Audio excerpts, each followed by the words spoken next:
Stock మార్కెట్లో ఒడిదుడుకులు common. ఫలితాలు క్షణాల్లో తారుమారవుతాయి. ఏం జరిగిందో తెలుసుకునే లోపు జరగాల్సిందంతా జరిగిపోతుంది.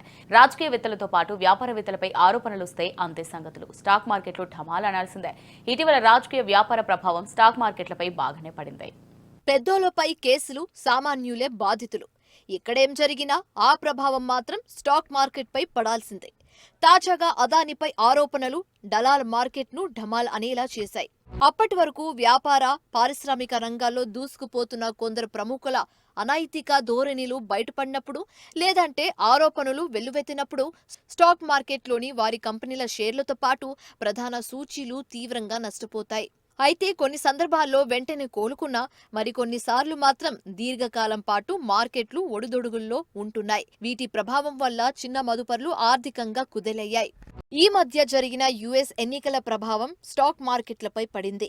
ట్రంప్ గెలుపుతో స్టాక్ మార్కెట్లు పుంజుకున్నాయి. అలాగే అదానీ గ్రూప్ అధినేత గౌతమ్ అదానీ విషయంలోనే మార్కెట్లపై ప్రభావం కనపడింది.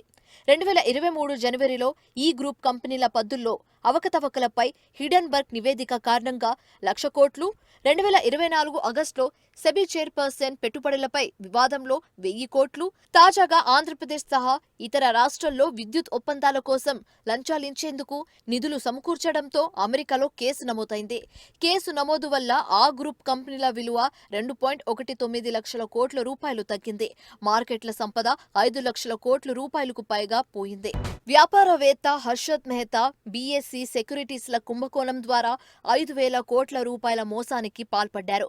1992లో ఈ కుంభకోణం వెలుగులోకి వచ్చాక స్టాక్ మార్కెట్లు 72% పతనమయ్యాయి. మార్కెట్లపై ఈ పరిణామ ప్రభావం 2 ఏళ్ల పాటు కొనసాగింది. అలాగే స్టేట్ బ్యాంక్ ఆఫ్ ఇండియాను సిఆర్ బన్సాలి 57 కోట్ల రూపాయలు మోసం చేశారని 1997లో సిబిఐ కేసు నమోదు చేసింది. బ్యాంకు నుంచి నిధులు మళ్లించారనే ఆరోపణలు కూడా ఈయనపై వచ్చాయి. ముంబైకి చెందిన మాజీ స్టాక్ బ్రోకర్ కేతన్ పరేఖ్ పై కూడా ఆరోపణలు వచ్చాయి. 1999-2001 మధ్య స్టాక్ మార్కెట్ ట్రేడింగ్ లో అవకతవకలకు పాల్పడ్డారనే ఆరోపణలపై ఈయనను 2017 వరకు స్టాక్ మార్కెట్ ట్రేడింగ్ లో పాల్గొనకుండా సెబీ నిషేధం విధించింది. దేశంలో అతిపెద్ద అకౌంటింగ్ కుంభకోణంగా చెప్పుకునే సత్యం కుంభకోణంలో ఈయనదే కీలక పాత్ర. కొన్నేళ్లుగా కంపెనీ పద్దు పుస్తకాల్లో లాభాదాయాలను అధికంగా చూపించడం ద్వారా 7,136 కోట్ల రూపాయల మేర మోసానికి పాల్పడినట్లుగా బోర్డుకు, స్టాక్ ఎక్స్చేంజ్లకు రామలింగం రాజు లేఖ రాయడం ద్వారా 2009 జనవరిలో ఇది వెలుగులోకి వచ్చింది.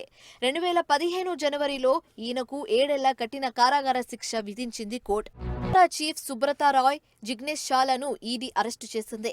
17 భారత బ్యాంకుల బృందానికి 9,000 కోట్ల మేర రుణాలను ఎగ్గొట్టిన కేసును విజయ్ మాల్యా ఎదుర్కొంటున్నారు.